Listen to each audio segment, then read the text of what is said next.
Moikka ja tervetuloa katsomaan mun vinkit siitä, kuinka nujerrat ruokahuoltohaasteet ja vietät vähemmän aikaa keittiössä ja tietysti pystyt tekemään parempia valintoja ruoan suhteen.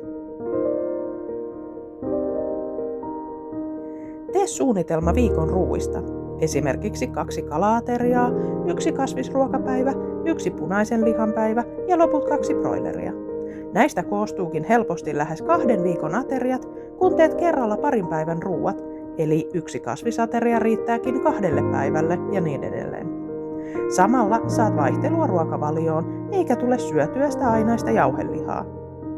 Tee myös kerralla enemmän, myös ne työpäivien lounaat valmiiksi ja suosi helposti valmistuvia uuniruokia ja keittoja. Tee etukäteen valmiiksi myös lisukesalaatti ja naposteluvihannekset. Helppoja juttuja, mistä voisi aloittaa, eikö vain? Mitä lähdet kokeilemaan?